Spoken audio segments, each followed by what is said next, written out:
বর্ণমালা Romeo builders নিবেদিত হৃদয়ে খালেদা জিয়া।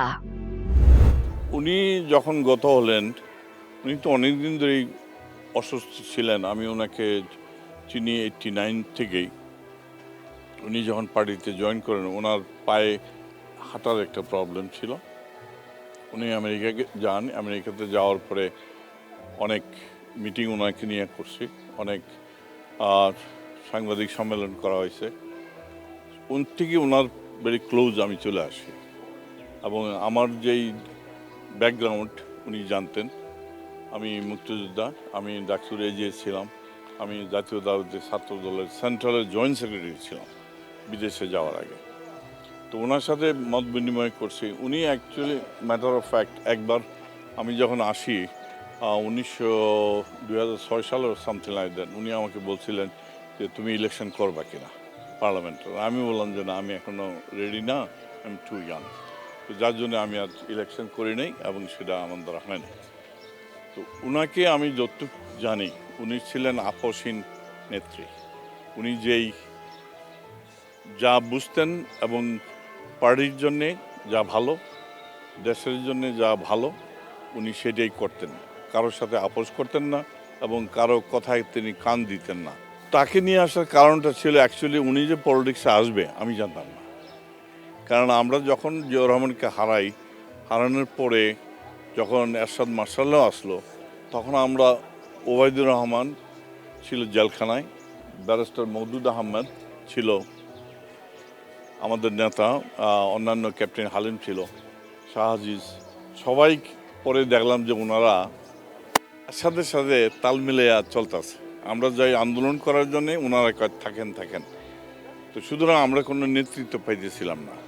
এবং টপ অফ দ্যাট, ভিতরে যে খালেদা জিয়ার নেতৃত্বে আসবে আমাদেরকে কেউ বলে নাই। তো 1 বছর 1.5 বছর চলে গেল।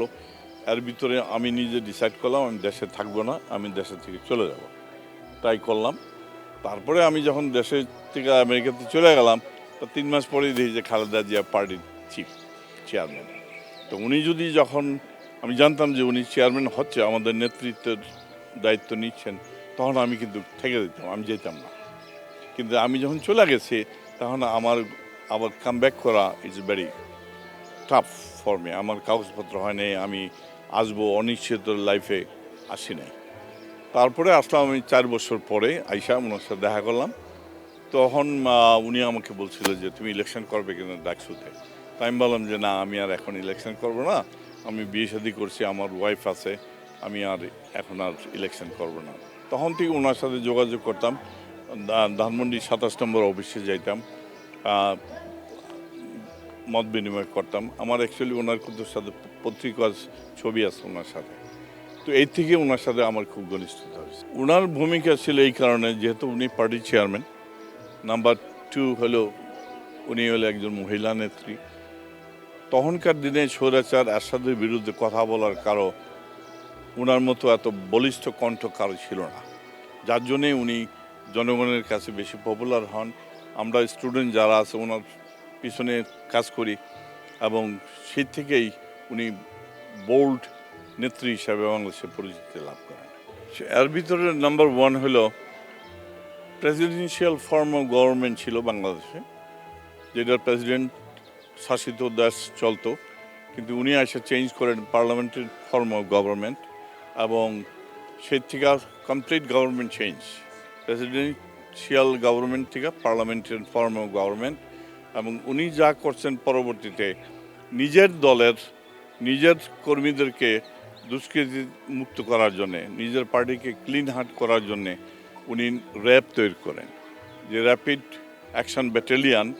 আমাদের জানা গেছে, আমার জানাশোনা নারায়ণগঞ্জের একটা ছেলে ডেভিড, আপনি জানেন, সে আমাদের পার্টি ছিল, তাকে শুদ্ধ মানে গুলি করে মারা হয়েছে। তবে আমি যেটা চাই না যে একটা মানুষকে নির্বিচারে গুলি করে মারাটা, আই ডোন্ট লাইক দ্যাট। কারণ আমি এটার পক্ষেও না, আমি এটার পক্ষে না, এটার বিপক্ষে। কারণ আমি যতই অন্যায় করি, যতই ক্রিমিনাল হোক, you take me to the court, you take me to the judge, then you put me in jail. But তুমি গুলি করে মারা ফেলবা as a being a government, আমি এটার বিরুদ্ধে করি। নাম্বার 2, ক্লিন হার্টে যা করা হয়েছে মনে হয় না সব কিছু আইনত করা হয়েছে, কিছু ভিতরে গলদ ছিল।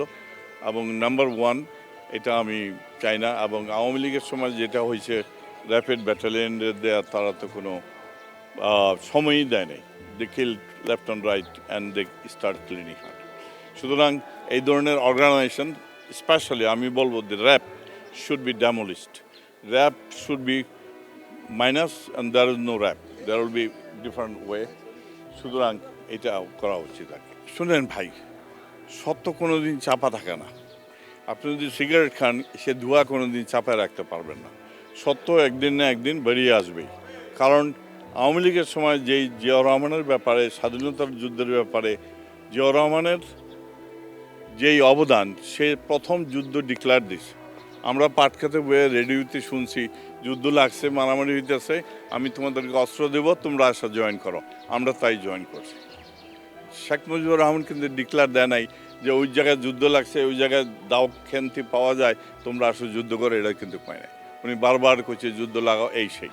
তো সুতরাং বাস্তবকে অনেক কিছু ডিমাইন্ড করা হয়েছে শেখ মুজিবুর রহমানকে তুলে ধরার জন্যে, শেখ মুজিবুর রহমানকে নিচে করার জন্যে।